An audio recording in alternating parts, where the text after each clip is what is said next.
Hello everybody, and welcome to your guide on how to use a Maxroll guide. Now, that already sounds pretty funny, but hear me out here. There are a ton of new players who are new to the Maxroll site, new to Diablo 4, and may have never really used a build guide in the past. In streaming this game consistently, making YouTube content consistently, I find that I actually just get a lot of questions that have already been covered in my guides on Maxroll. What I realize is that maybe a lot of people are just new to literally using online build guides for an ARPG. You might be brand new to the Diablo franchise in its entirety, or you may have just never used a Maxroll guide before. So what I wanted to do is actually just make a quick walkthrough of how to find information in a Maxroll guide. I want to use the Bloodlance Necromancer as a really good example here, because I just recently fully updated the guide. I basically touched every single thing in the guide that you could possibly worry about. But I literally just want to go section by section and let you know what information you can find in the Maxroll build guides so that you can navigate this easier, and whenever you're trying out a new build, be able to very quickly get to the information that you personally need at a moment's notice. So first and foremost, I think the two most important things to understand about the guides is, one, we got a cool table of contents, which is pretty intuitive, and two, we maintain a changelog. Now this is the thing that probably gets brought up the most. You can see in real time whenever a build guide has been updated, but you may not know exactly what was updated at any given time. So when we update build guides on Maxroll, we actually keep a complete changelog of every single thing. So you'll notice that on the 27th, literally today, I added a breakdown of the different uniques that are important in the gear progression goals section. The day before that, I was completely overhauling the build, so I put an undergoing construction note here just so that people wouldn't be confused. And then on that same day, I had updated a ton of different information. I had swapped out the primary weapons, I had changed gear affixes across the board, did a massive update to the late endgame setup, etc, etc. So if you've already been using a build guide and you're wondering, hey, this got updated, but I don't know what, come check out the changelog. It's the last thing in the table of contents, and I promise it's going to save you a world of trouble trying to better understand what you specifically need to be looking for. We have a cute little introduction, right? It just gives you the bullet points. This is what you need to know about the build. And the planner that you're looking at right here is the standard variant. We even label everything for you. This is the endgame gear, and this is what the build should be able to function with like the best in slot aspects. You probably won't see a lot of different unique items here unless the build is literally gatekept behind needing a specific unique, because we want people to be able to walk into the build guide and go, can I play this at all? And if it was just a list of all the uber uniques and uniques that you could possibly use on it, one, it wouldn't be a damn good guide in the first place, but two, you'd probably get pretty scared being like, oh, I literally can't play this character. But you also get a very quick look at all of the skills that we use. You can hover over anything and it'll automatically show it to you. Then we also include a breakdown of the class specific mastery. So for the Necromancer, it's the Book of the Dead. So you can check that we are sacrificing various skeletons here. So you have a snapshot, boom, this is what your character is supposed to look like. But it goes even further than that. If you were to click on the embed, it will actually bring you to the planner itself. These are the D4 planners. You might see links to these in my Discord or any of the other Maxroll creators' Discords, where you can go in and look bit by bit, every single piece, look at every single affix, check out how the skill tree is set up, check out how the Paragon system's set up, how the various seasonal aspects are set up, in this case, the vampiric powers. And you can also go set by set. So you'll notice that all the build guides have a bunch of different gear sets here. This is the starter variant. This is the early game progression variant. This is the late game variant, which you probably want to pay special attention to, but we'll get to that in just a second. But you'll see that we maintain all of our sets here, all of the character sets here, every single piece of equipment we've ever made for it, all the different stats on them. So that's a really cool little bit of it that I don't think everybody was aware of. You can now click into the embeds themselves and go straight to that planner, if that's how you prefer learning about a build. But after the introduction, you get a very quick pros and cons. We tell you what the best leveling guide to get to this build is. We also just have a list of all the other guides that you can get to. And now we're into the seasonal content. We'll always have a breakdown of whatever the season mechanics are. We try to give you this one little snapshot so you don't have to go to any other resources, but we will always also have a seasonal resource in the resources breakdown. Check out for new and hot in this drop down menu if you're ever looking for them. And then here's where we'll give you more information about the specific choices that we're making. Again, another embed that you can interact with. And possible alternatives that you may use for different reasons as well. Coming into the next section, really simply, the skill tree. We want to give you a breakdown of why each skill gets used in the build, a very easy to read skill tree breakdown so you can see all of it. As a quick note, this skill tree might show additional ranks in skills. Whenever you see a blue number, that's because the gear that we're wearing has additional ranks in it.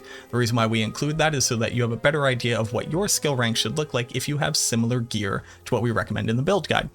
But always notice that you can only ever put 58 points into the skill tree. You can never put more points than that. It's physically impossible. The tool doesn't let you. Down here, we'll explain any of the passive skills in the skill tree that might be incredibly relevant for how your particular build plays. And if there's any nuance, we'll share it there. Down into the class specialization, again, the Book of the Dead for the Necromancer will give additional context about why we're making the choices that we do in case the embed isn't clear enough for you. Then following down into the Paragon board, here we're getting into the meat and potatoes of how you need to progress your character. And you might go, this is all well and good. I can full screen it. I can see everything that I'm going to make. But literally, how do I make my way through the Paragon board? Well, we got you covered there too. There's actually a scroll bar that brings you all the way back to the beginning. And by using the scroll bar, you can literally see how you're supposed to progress board by board by board. And then not only that, once we get to a certain point, we'll also tell you what to do when you level up particular glyphs to a significant level. So here we now have Dominate at level 15. It has expanded its radius, and we can now put it into a board that would benefit the most. And then we'll go through this step by step, indicating if there's ever any important changes, board swaps, moving of glyphs, etc. On top of that, because every single tool should come along with something that explains it, we'll give you a breakdown of the list of what glyphs you should level to level 15 first, in what order, and then again include any information that might be nuanced. And then we also tell you how to prioritize leveling them up to 21 if you continue to level them by running Nightmare Dungeons. Again, for any of these systems, we'll typically have a little quote here that includes links to the relevant resource guides that you may be looking for to get a deeper understanding of how these systems work. Coming down into the gameplay section, here's where we try to literally tell you what the rotation is, how to include the skills, when you use what to look out for, things that you need to keep aware of. Here, we're specifically talking about corpse tendrils as it affects the Bloodlance build, and then I call it the increased in damage only applies to this and that and when it occurs. So it's really important to read through here so you have a better understanding of how the build actually plays. Then we come down into the resource management section, and this one is pretty straightforward, but I'll just break it down quickly for you.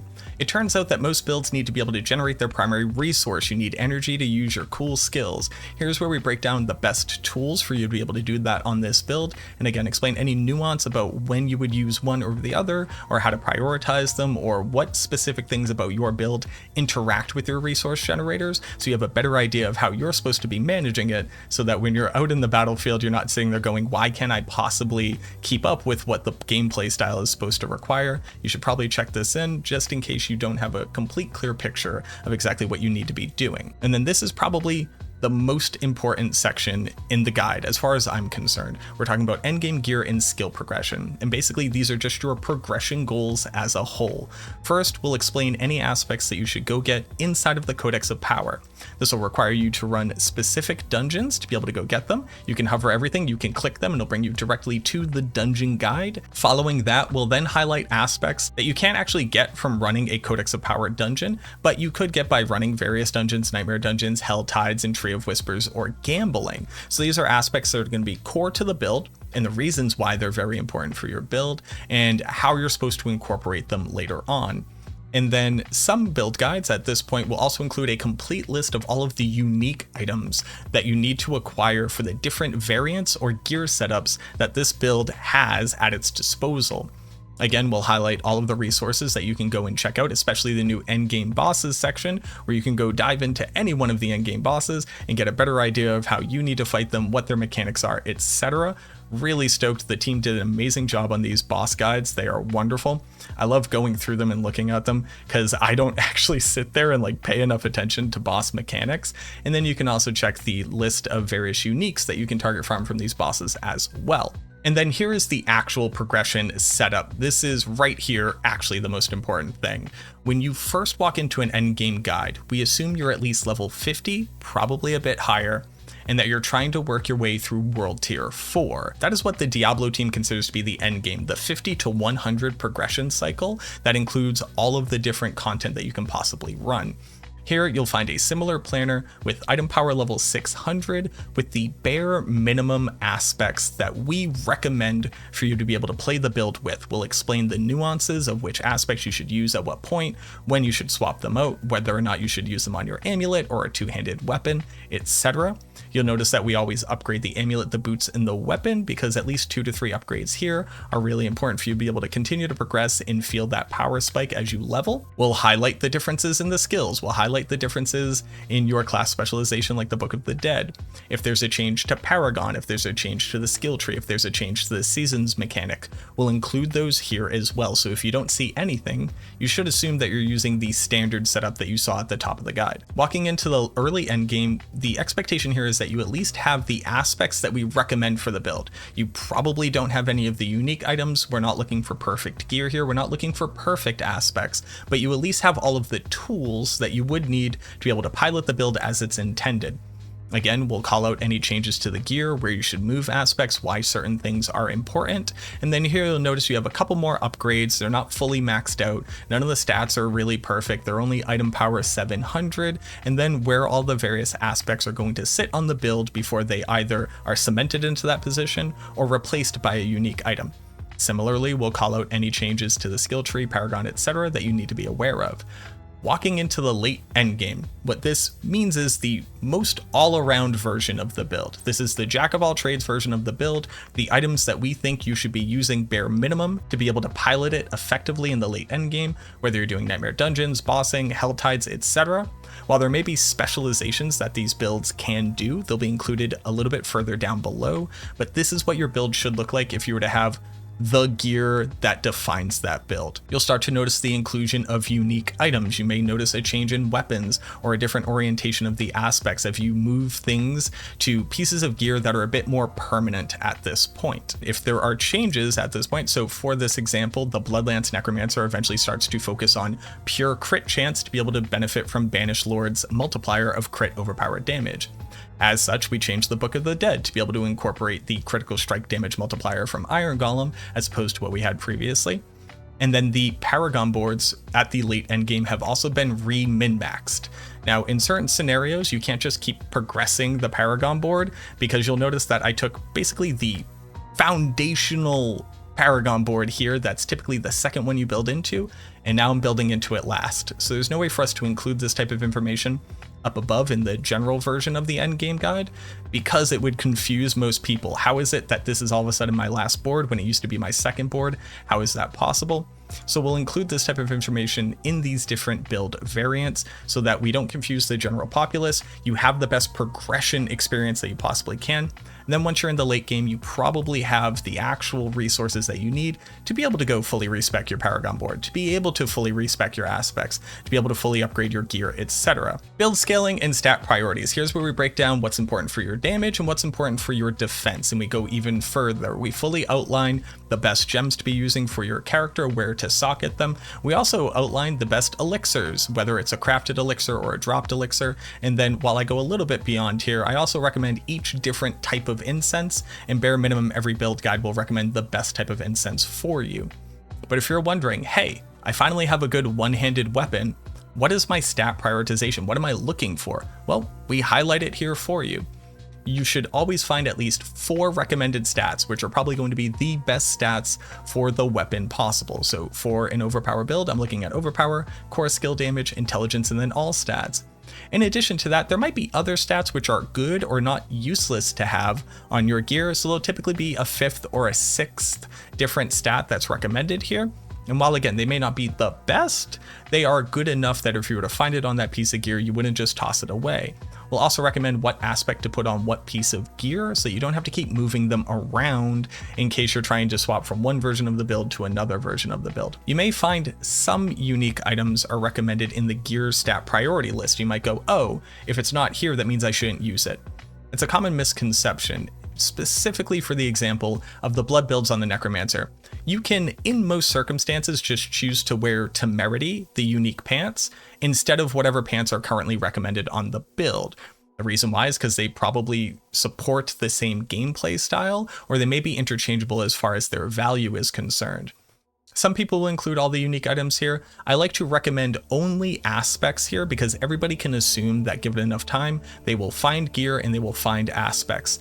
While we can now target farm the unique items in the game, me going and telling you just go target farm Duriel until you have a Black River probably is going to make a couple people mad. So you'll always find aspects that are good options to use on your build in this list, along with the best stats on those pieces of gear. Coming down into hardcore adjustments, you may find an entire hardcore variant. You may just find some recommendations for hardcore. You may find a breakdown of what type of gear pieces or what kind of sacrifices you need to change to be able to play hardcore better.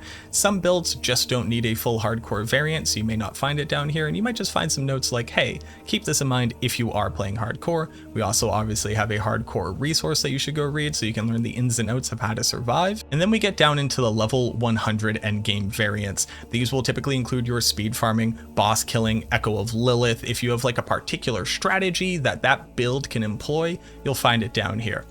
So for our first example, we have a speed farming variant for Bloodlands. This includes swapping out to a particular unique item of Tybalt's Will. It involves swapping out some of your aspects, being able to refocus on some of your different design choices. Maybe you change your vampiric powers in Season 2. This is where you would go to find all the nuances of how to maximize the build for speed farming. You may even find different stats on the gear pieces or different aspects, because while they may not be good for general gameplay, they will serve you very well when you don't have to worry about survivability as much and you're just looking to maximize damage. Then we pop down into frequently asked questions. This will almost certainly continue to be built upon as we go further and further into the game and more things become more nuanced and complicated. But you may find any relevant information to frequently asked questions that the build guide writer personally gets or has been submitted to us on Maxroll. So before Season 2, I had an entire breakdown in a spreadsheet and a video about how Overpower works because of how incredibly unintuitive it was. But now it's much simpler, so I just have a breakdown of how it works at this point so that people can learn in case they were working with the old information and they needed that new information. Similarly, you'll have a mechanics section for any skills, abilities, aspects, or gear that's not very intuitive, that needs a bit more nuanced explanation that you wouldn't want to bother putting in the beginning of the guide because it would just bog it down for people who already understand. You'll typically find a video guide somewhere down here at the bottom that's going over the most recent version of the build as it's currently being iterated on. Always note, and I do have this disclaimer here, that the Maxroll guide will continue to be updated in real time as we come to understand new innovations, and YouTube videos that are things that are literally stuck in time will obviously become dated and aged very quickly. So while we do our best to update these videos as often as possible, spamming new updates to them all the time isn't necessarily required. So just remember that while the video guide may contain 80% or 90% of the truth of how a build guide works, you always want to check the changelog, you always want to check the actual written build guide itself, because all these things get updated as the season progresses further and further.